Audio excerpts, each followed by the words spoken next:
Episode 7, the Photon Podcast. DX-peditions, planning, logistics, operations. It's going to be fun. Oh, yeah, and we're going to give something away, too. Keep it right here.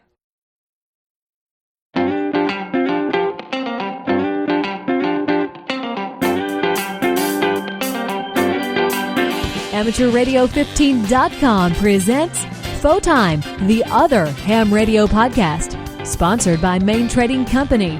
Find them online at mtcradio.com. Now, here's your host, Cale Nelson, K4CDN.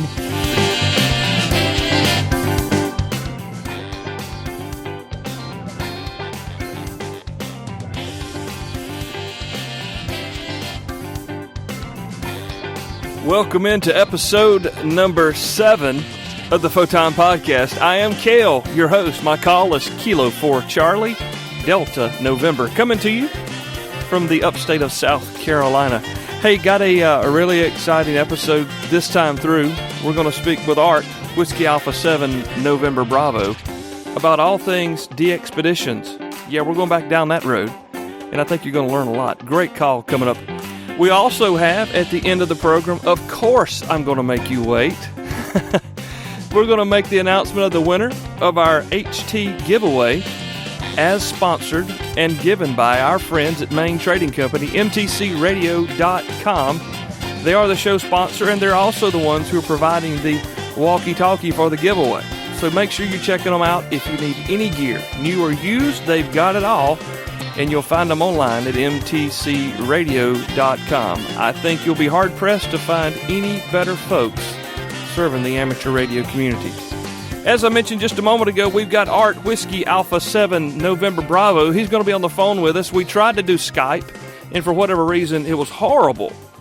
And the following morning, I had a conversation for the show on Skype, and it was marvelous. So you're going to have to bear with us as we get through the phone bridge here. But Art is a former TV meteorologist. He did a stint in the U.S. Army. He also worked for Uncle Sam in air traffic control and even retired from the FAA in upper management.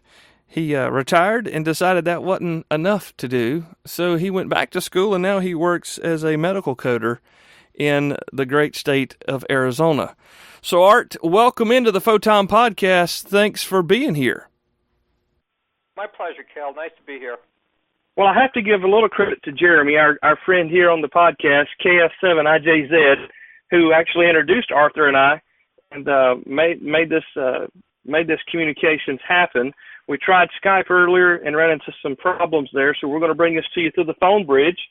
And Art is a DX-pedition pro. He has made quite a few trips, which he'll share with us in a few moments. But Art, on an earlier episode of the podcast, we had a gentleman on who had he had gone on what we called a mini DX-pedition, where he found a location off the Keys of Florida, and he determined that what he would probably need during the trip, and he took it all with him and set up and operated some there with a solar and battery powered setup for about 4 days. That's what we call a mini DX-pedition. But these trips that you've been on, you've been part of planning and the operations of, are quite a bit more involved than maybe a three or 4 day trip.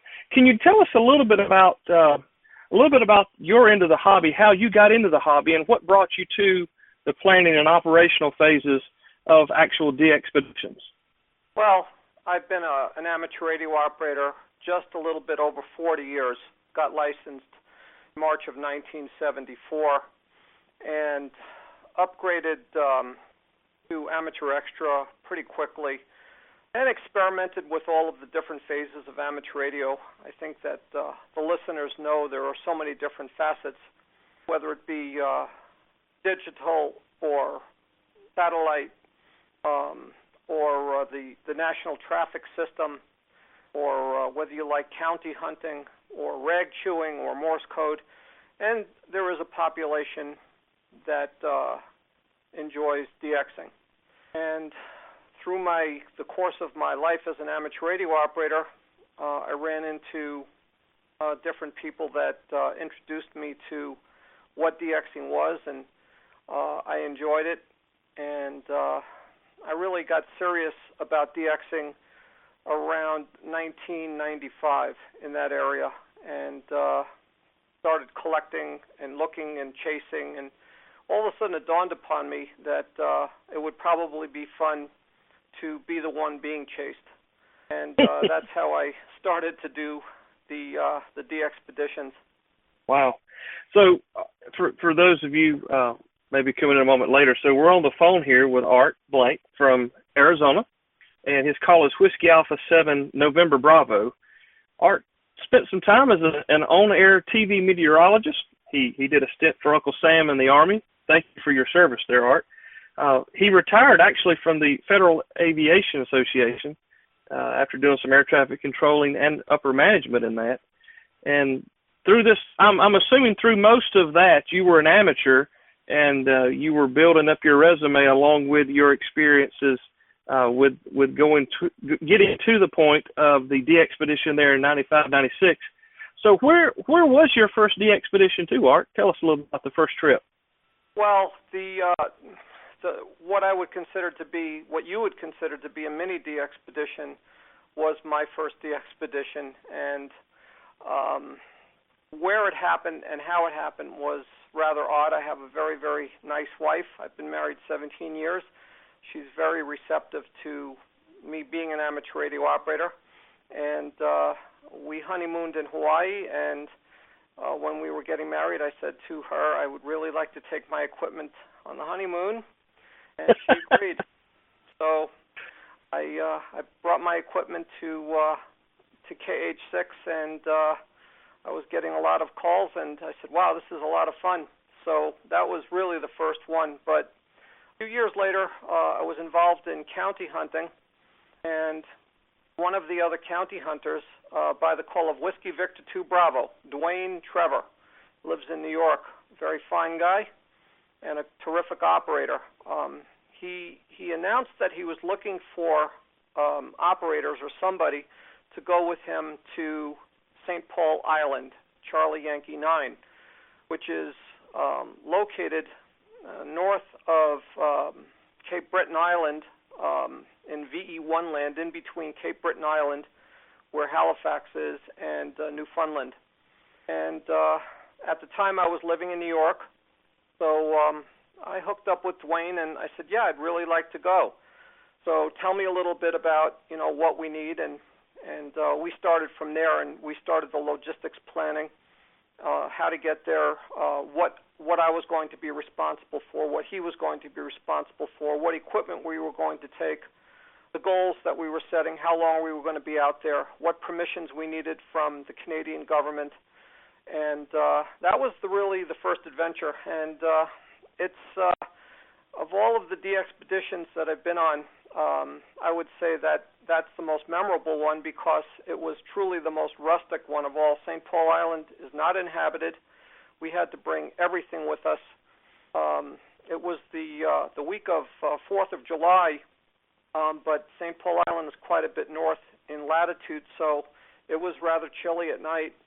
And I learned an awful lot about operational propagation and what the needs of the amateur community is when it comes to what they're expecting from you. Obviously, the goal of a DX-pedition is to have fun and to provide a service to the amateur radio community. So it was quite a challenge going out to St. Paul. That was the first trip I made. You were baptized by fire, as they say here in the South, I'd imagine. Well, to give you an example of what I'm referring to, I did not know anything about the topography of St. Paul Island. At the time, St. Paul had a lighthouse, but amateur radio operators were not allowed to go to that part of the island. So we had leased a lobster boat that was going out of Bay St. Lawrence, and he was going to drop his lobster pots, and then they would take us over to St. Paul, drop us off, and then come back and get us a week later or whatever. I don't remember the amount of time we were out there because it was back in 1992 when we went. But I asked the boat captain as we were loading the boat, Plus, we had an awful lot of equipment, and it was only Dwayne and myself and Dwayne's XYL, and she was not an amateur radio operator. So I asked the boat captain, tell me a little bit about the topography, because the plan was St. Paul Island was an old Coast Guard station for the Canadians abandoned, and they had buildings there.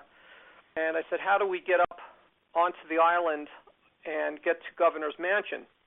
So the boat captain was explaining to me, well, it's a rocky beach, and it slopes upward, and it's about a half mile to get to the top of the hill where the Governor's Mansion is. So you could put in your mind what that kind of sounds like. And we get out to the island, and I was looking at the coast, and he was correct that it was a rocky beach that extended about maybe 20 feet, and then it just stopped, and there was a 50-foot cliff that just went straight up. And I said to the boat captain, is that what you're talking about regarding a sloped incline? He said, yeah, you'll get up there, no problem. So I had we had generators and many 5-gallon cans of gasoline. I had decided not to make a 55-gallon drum because if that broke, that would take away a lot of our operating time. So each one of those cans weighed a certain amount, and all of our equipment, the tents and everything else, it literally took one day just to get from the beach up that cliff. And when you got up to the top of the cliff, the grass was as high as your shoulders. So we had to make a decision on the fly. It happened that right on the edge of the cliff there was an old boathouse that provided shelter. And I said to Dwayne, we're not going to Governor's Mansion. It'll take us 3 days to get everything up there, and it's just not worth it. We were going to operate with verticals. I said, let's set up in the boathouse and operate from there. If you want to, we could go up and check out the Governor's Mansion later on, but this seems to be the best way to go, and that's what we ended up doing. Wow. Nothing like a little bit of adventure there. And I would imagine that, of course, you can't think of everything, and it being your first trip out, a scythe or a sickle or something would have really helped to trim the grass there so you could walk and That's correct. But many things you don't think of. Many people have asked me this exact question that you just asked me, and they said, if you had to bring anything else, if you were capable of bringing anything else, what would you bring? And I said, without a doubt, a lawnmower. Yeah, well, you had gas. You could have run it there with one of your 5-gallon cans of gas. Absolutely. That tall grass made things so difficult to get through. It literally, once we got up to the top, it literally took us 8-9 hours just to move all of the equipment, maybe 300 yards. Oh, my gosh. That's unbelievable. So this was your first trip. Were you hooked? Did you know you got everything set up and you were there? You were making your first contacts. Did you know then that this was something that your future held for you regarding amateur radio? Absolutely.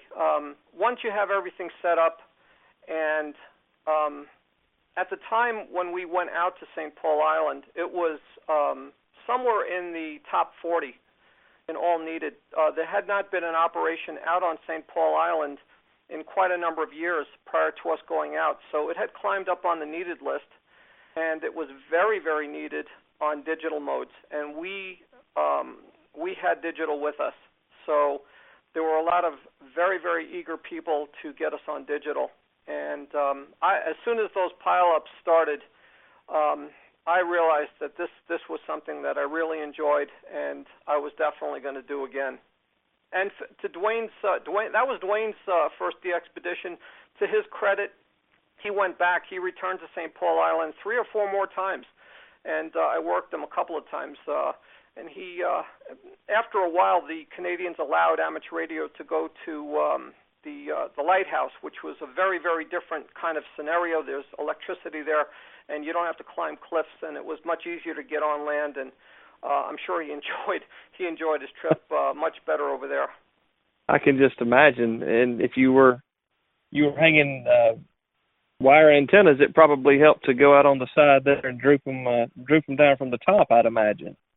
That's right. Yeah. So let me say that to the people that are out there that are listening, there are many, many different kinds of DX-peditions that go everywhere from that mini DX-pedition that fella took down into the Keys, and to go on a tremendous DX-pedition that takes a month, where you end up in the Antarctic Ocean someplace.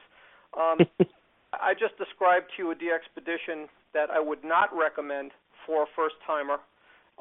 Probably not the best way to go. And on the other side of the coin, to go down to like the Florida Keys on a mini DX-pedition where you're not really going to have a lot of people call you. If you really want to go on a very comfortable type of DX-pedition where you're going to have a lot of people call you, the best recommendation that I could give is to pick a Caribbean island and go down to one of those Caribbean islands during contesting season. And during the contest, if you're the only operator, I've been to Montserrat, Victor Papa 2 Mike, many, many times. Usually you're the only operator there, and of course it counts for a multiplier no matter where you are. So you're going to have the whole world calling you, and that's a lot of fun, and it really is very easy to get there. You have a home set up for you already. Basically all you have to do is set up wires. You could ship your equipment in front of you. It's a very easy DX-pedition, and a lot of fun too. So that would be, if you're a first-timer and you're looking for something like that, there's plenty of amateur radio operators that rent what they call holiday villas and things like this, where it's amateur radio friendly. You go down, the radios are already set up, and all you have to do is plug and play. Wow.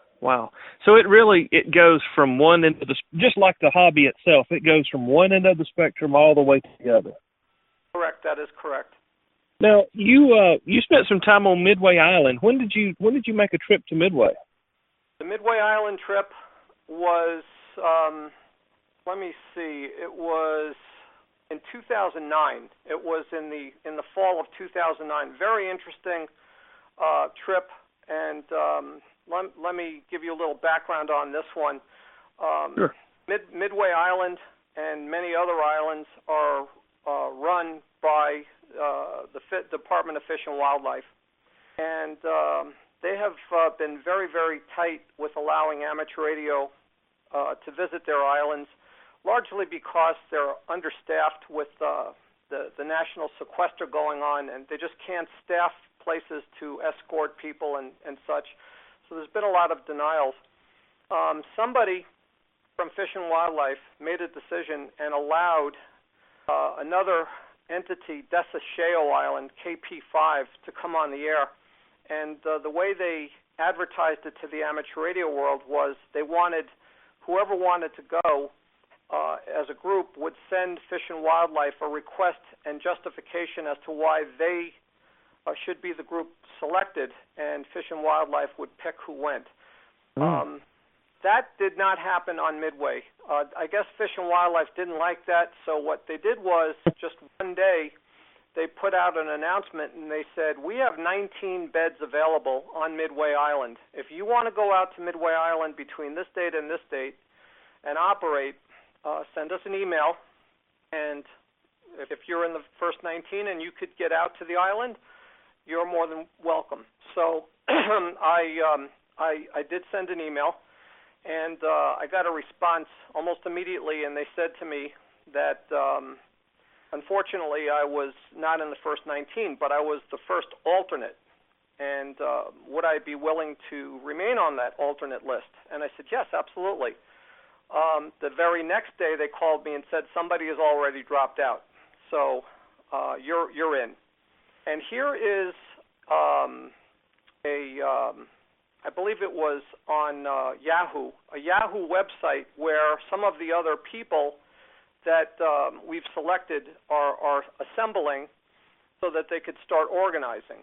So I went onto that Yahoo website and I started introducing myself and learning who the rest of the team were, and I found out in very, very short order that I was going out to Midway Island with some of the most experienced DX-peditioners in the world. So it was a tremendous learning experience for me to see how these guys operated and how they put it all together. Everybody had a job, and everybody would report in a Sunshine Committee type deal. All of our equipment was brought to Hawaii, where Kimo Chun, KH-7U, then loaded all of our equipment onto a barge that was sent out to Midway 2 months in front of us, and we secured an airplane with Fish and Wildlife that held the entire team, and we all assembled in Hawaii, stayed in a hotel for a couple of days, because when we got out there, we found out that the airplane was broken, and had to sit in Hawaii a couple of days. Came very close to us having to cancel the entire trip, but they managed to get the plane going, and we took the ride out and set up, and I believe we made about 80 or 90,000 QSOs. It was really a terrific trip. Wow, 80 or 90. How many? And there were 19 of you. There were 19 of us. We were operating on Midway Island with 3 CW stations and 3 phone stations. So we had 6 stations going 24 hours a day, 7 days a week. Wow. And you were out there with the big guns.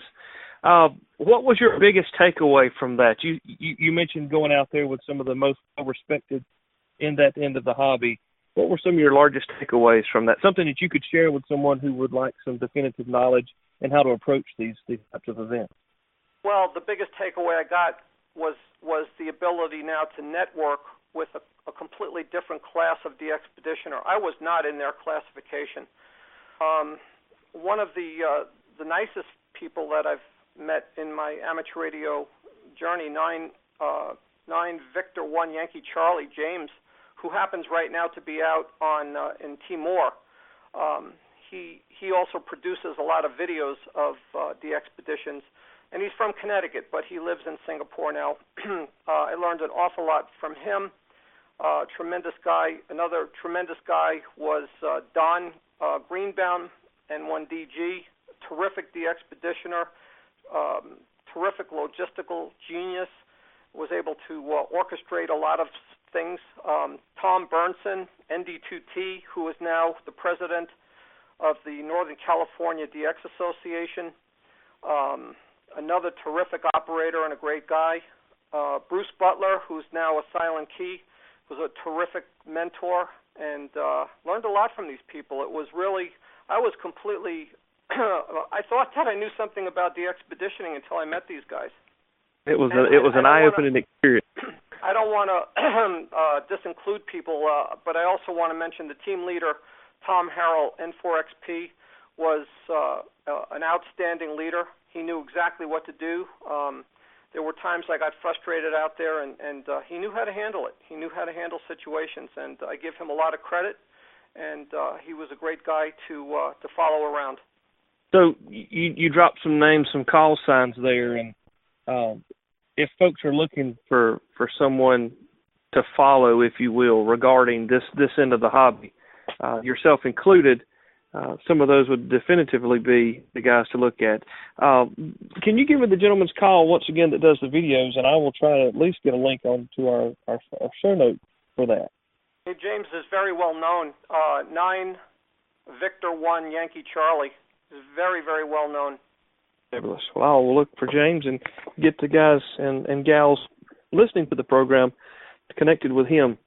Tell me about operating in that sort of 24-hour, it's like a field day on steroids away from home set up, and you just plan months and months and months to make it all happen. How is that for a 24-hour operational period? How does that work for someone? Really, again, this depends on the type of DX-pedition that you're on. Midway Island is an established island. There are people on the island. There was like 125 people when we got there. They have their own dining facility, so during mealtime, everybody stopped operation and we all ate together. And there was a schedule made, and Don Greenbaum did the schedule. And there was a big building that was basically the social center of the island, where they had a big screen TV and a bar, and in the evening some of the guys would assemble there, and we had a big grease board there. And Don basically came and said to me, what do you want? Where do you want to operate? And I told him, I'm a CW guy. I'd like to do CW. And he made sure that I did CW. Basically, we would work 4-hour shifts on, and then we would be off 8 hours. So you got plenty of time to go and look around the island, look at the wildlife, and you had plenty of time to sit and operate. Believe it or not, it didn't really, after a period of time, it really didn't matter anymore whether it was 2 in the afternoon or 3 in the morning. It just all falls into place. Right. It's your turn, time to go kind of a thing. That's right. Yeah. Fantastic. We're going to take a break here, Art, and we'll come back in just a few minutes, hear from our show sponsor. Guys, we're going to continue in just a moment with Whiskey Alpha 7 November Bravo. Art Blank from Tucson, Arizona. Be right back in just a moment here on the Photon Podcast. Visit mtcradio.com today, a great one-stop mom-and-pop shop for everything ham radio. Radios, antennas, power supplies, wire and cable, books and training materials, microphones, headsets, and accessories. Find popular brands like MFJ, Heil Sound, Jetstream, LDG, Alinco, Comet, Texas Bugcatcher, Radio Waves, and more. mtcradio.com, an authorized Kenwood and ICOM dealer. mtcradio.com. So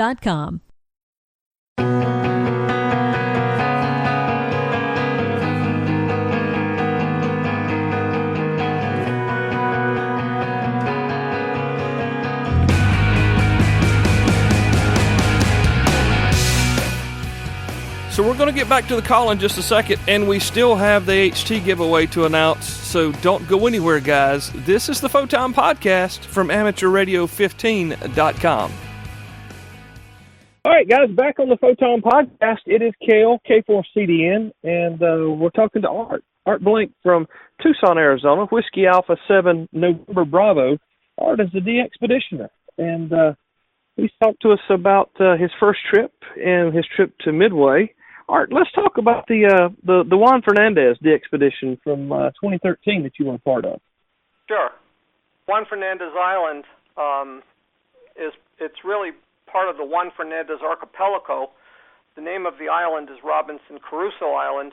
I think that for your listeners who have ever read the book Robinson Crusoe know the story, and this is the island that we went to. The sailor who was marooned, Alexander Selkirk, was marooned 4 years on this island. What made this archipelago interesting to me as a DXer was a few years back, Chile, which owns the Juan Fernandez Archipelago, had a 7.2 earthquake, which created a very large tsunami, and the tsunami destroyed almost all of Juan Fernandez's population. They have a very, very marginal population of 800 people, and it just happens that this wall of water came in and wiped out just about everything. So there hasn't really been any serious amateur radio operation on that archipelago in a number of years, and again, it started climbing on the needed list, and I believe it had made it all the way into the 30s. It was getting pretty serious and not a very difficult place to get to. So as an individual amateur radio operator, I started investigating the possibility and the logistics of going there on my own. As I had mentioned earlier, there are some DX-peditions that can be accomplished on a very, very, very limited budget. And if you ship your equipment and you have some contacts, it could be done rather easily. Because Juan Fernandez is inhabited, has hotels, has places to shop and things like this. In doing my research, I said this is very feasible. So I started to put together my own operation, and I discovered that another group of amateur radio operators from Europe were making a plan to go. So I decided that, to be fair, I contacted the team leader of the European group, Italian operator, Fabri, and a really, really nice gentleman. And I introduced myself, and I told him what I've done and who I am. And I told him that I had intentions of going to Juan Fernandez. I had already ascertained a license. There is a reciprocal agreement with the United States and Chile, but I did have to send some minor paperwork, and I had a license. So I proposed that we combine our efforts and join forces. In a very short period of time, that's how I was rowed aboard that team. So the team was 3 Italians, gentleman from Poland, gentleman from Spain, gentleman from Germany, and myself, the only American. And that's how basically we got together. I know that the language of choice is the Queen's English for amateur radio, but how did that go with so many folks from different nationalities? Do you speak other languages, or? One of the Italians did not speak very much English, so our conversation time was very limited. But the rest of the people pretty much spoke English fairly well, and it just happens that I could speak German. I was stationed in Germany while I was in the military, and I learned German, so I was able to converse in German. And I also can speak Spanish, so I was able to speak with the fellow from Spain, although he spoke English very well, as most of them did. Very good, very good. So you planted yourself on the trip, and tell us about the trip. So here's the situation. The Italians told me that I need not bring any equipment. They had everything, because they had just accomplished the DX-pedition the year before on Comoros, D6 in Africa, and they were bringing basically all of the same equipment.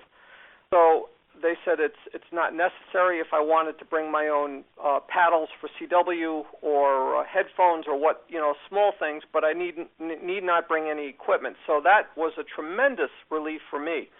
So for me to make this kind of a plan, it was very simple. A trip on American Airlines from Tucson over to Dallas, and then another a 777 down to Santiago, Chile, a 10-hour flight down there, and got off the plane, met the team. We stayed in a Holiday Inn overnight, and we had leased 2 Cessna Cheyennes, because the trip out to the archipelago is about a little over 2.5 hours, right around that. And one of the aircraft held 5 of the team, and the other aircraft held the other 3 on the team and all of the equipment. Juan Fernandez is an amazing little island. The airport is located on the archipelago is shaped like a crescent moon, and the airport or the airstrip is on one end of the island, and town is on the opposite end of the island. There are very, very steep mountains in between, and the only way that you could get to town, other than taking a horse on an 11-hour horseback ride, would be to climb down into the bay and take a boat. And when we got down to the bay, it was a very, very small, maybe a 25-foot long boat with a very small motor, and the sea was very, very rough, and it was a very difficult hour and a half on that boat getting around to the other side of the island. But fortunately, nobody got sick.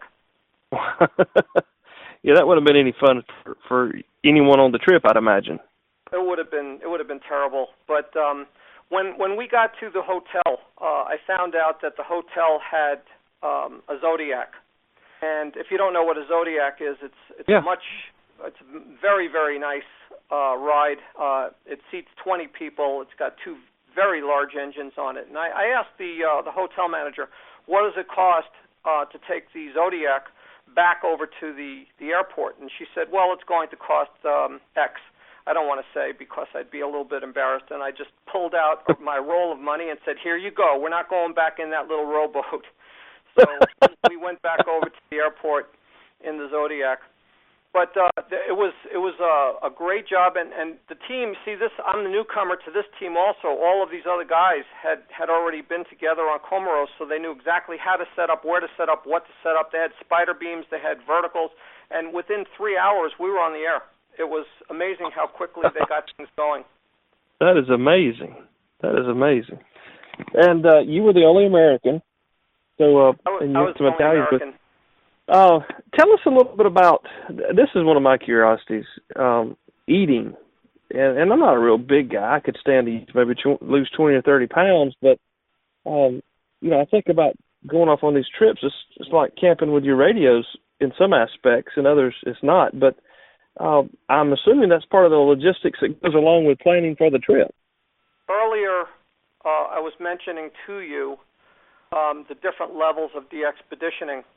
If you go to a place like my first DX-pedition, St. Paul Island, you have to take into account that there is no 7-Eleven, there's no supermarket, there's nothing. You have to bring all your food and water, everything.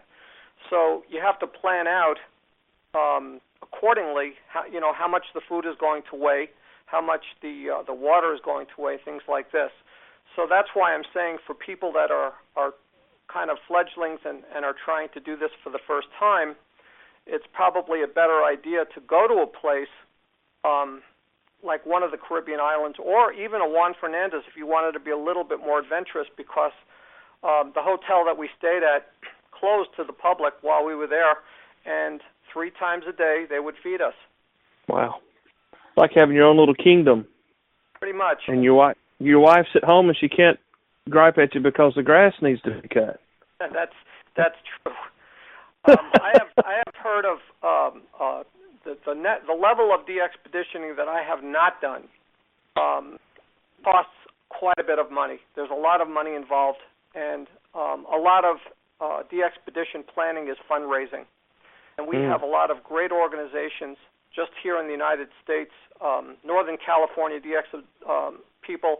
I mentioned to you Indexa, another terrific group, and they spend a lot of time donating a lot of money and raising a lot of money so that the amateur radio community can have DX-peditions, because without organizations like that, there's absolutely no way that people would be able to accomplish a DX-pedition. And I will give you a perfect example right now. Same group that I went out to Juan Fernandez with are going to go to Canton Island, Tango 3, this November. And when we were in the planning stages, we were looking at several other locations to possibly go to. One of them was the South Sandwich Islands, which no one has been down there in quite a bit of time, and not really that difficult to get to. A lot of people go to South Georgia Island, VP8, and then hop over to South Sandwich. But we were looking at Sandwich and South Georgia Island. South Georgia Island was the more likely place because it's closer into South America. And we were trying to lease a vessel to take us out there. One of the most popular vessels is the Braveheart, which is based out of either Australia or New Zealand, I don't remember. And we spoke to the captain of that boat. He was not available at that time of the year, but we did speak with other leasing agencies, and there were leasing agencies that were going to reposition vessels that met our qualifications from Greenland down into Punta Arena in Argentina, or if we wanted to, out of the Falkland Islands. And here's where the stick came in.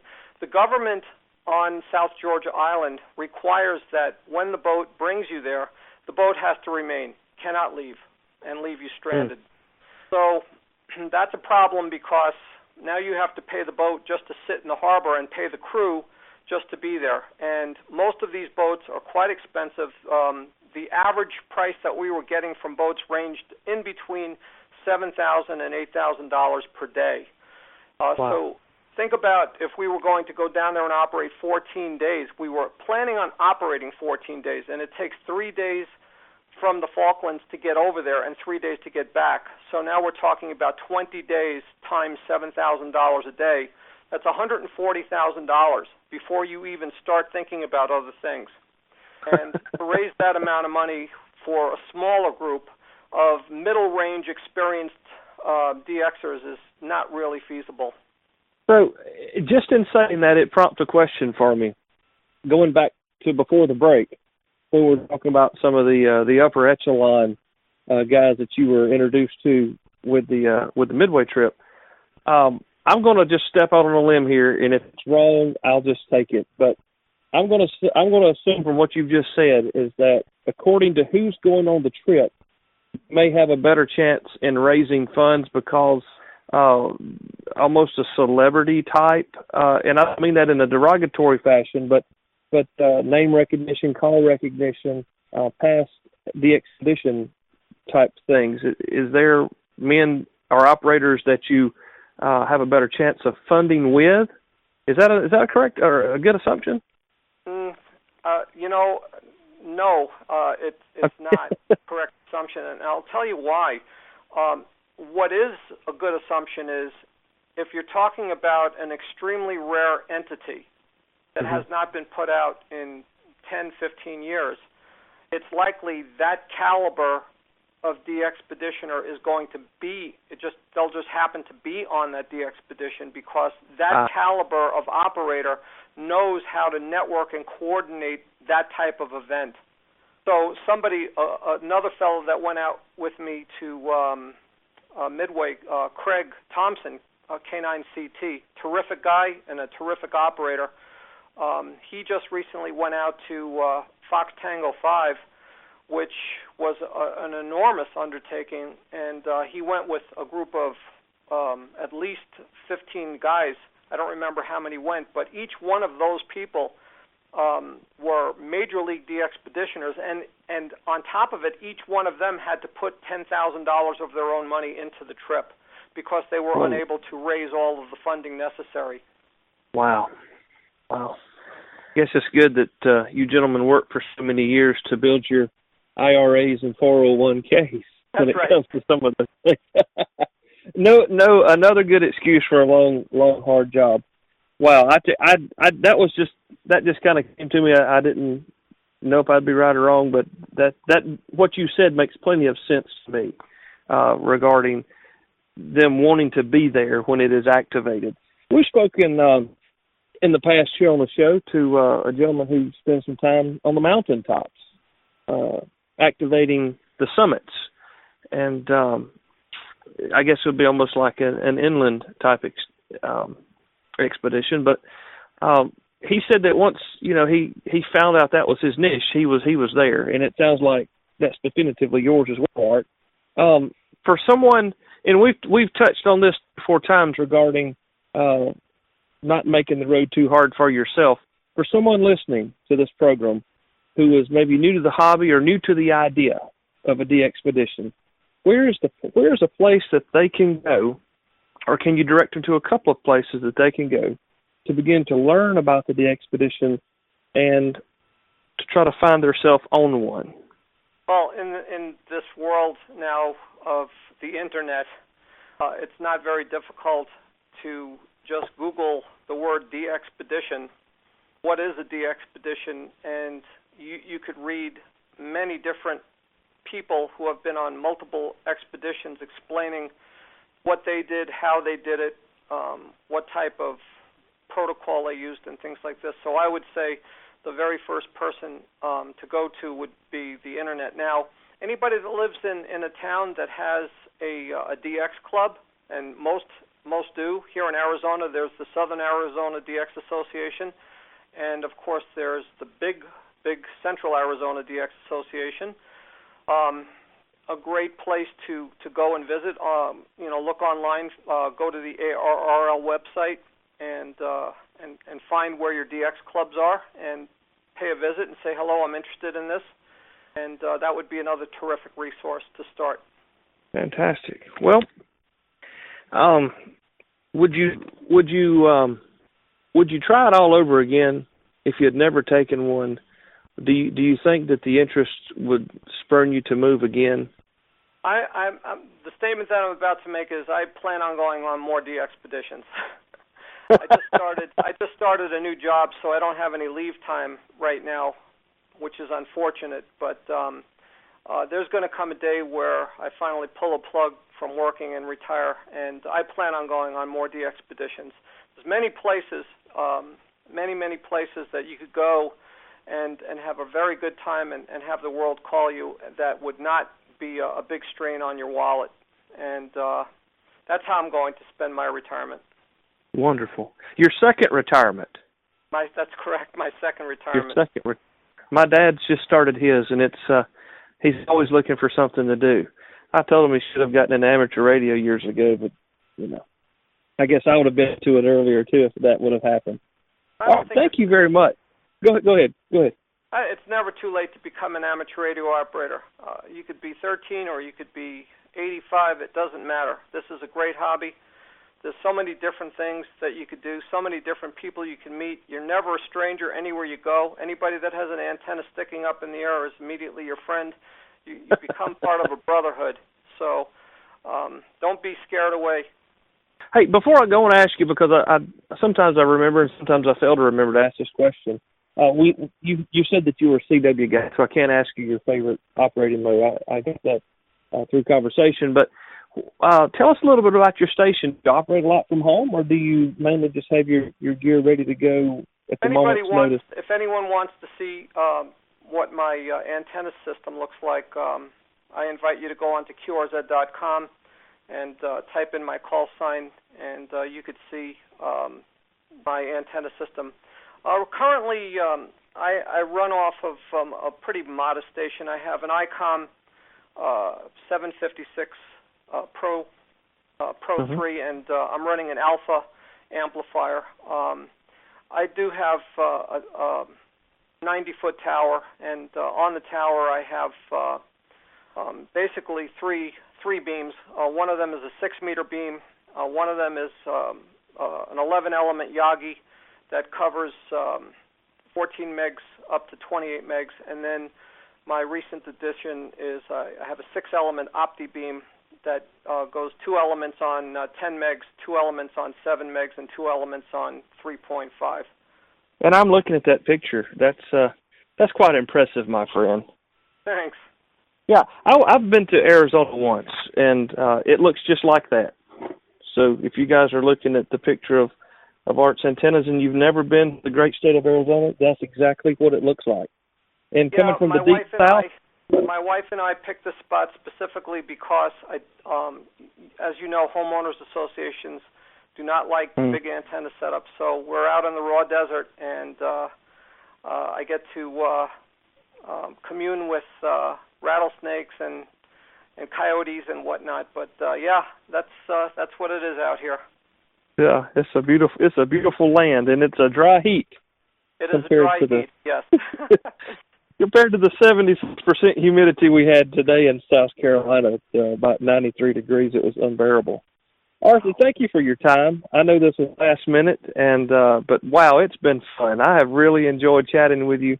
I've learned a lot, and it has given me a new respect for a DX-peditioner, especially knowing what it takes. And we've just got a little taste of that here on the episode, but knowing how hard you guys work to get out there so that we can call you on the air. And I think that's a very commendable operation that you guys do, and a fine service that you provide for the amateur community. So, Art, thanks again. Thanks so much. And we hope to catch you on the air and maybe catch up with you again here on the Photon Podcast. If and when you take another trip, we'd love to hear about it. Thank you, Cal. It's my pleasure. What a great call from Art. Whiskey Alpha 7, November Bravo. Man, I have learned a great deal of stuff, and I hope you have as well. I imagine that some of you are probably deciding, I think I'm going to take myself a DX-pedition. And we're probably going to have Art back in with us when we talk about the art of breaking pile-ups, being a part of a pile-up, or maybe being the one piled upon. So be listening for that in a future upcoming episode.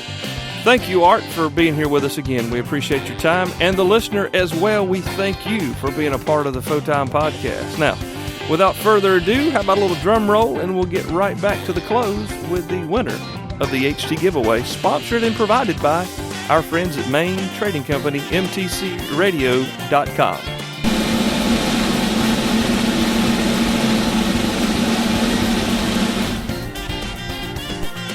according to the internet randomizer thing here, winner is Chuck. Chuck from Harrisburg, Pennsylvania. Congratulations. You are the winner of a brand new Osheen 5 Delta walkie-talkie provided by our friends at MTC Radio. A big shout out and thank you to everyone who registered. Promise not to fill your inbox full of spam, but we'll probably do this again pretty soon. Congratulations again, Chuck. Harrisburg, Pennsylvania is the winner, and we're going to check out of here. 73. Thanks for downloading, listening, and subscribing to AmateurRadio15.com presents Photime, the other ham radio podcast. You can find our past episodes, web links, and more at AmateurRadio15.com. That's AmateurRadio15.com. Follow us on Twitter at Photime Podcast. And remember to visit our show sponsor, Main Trading Company, at mtcradio.com. Till next time, 73s.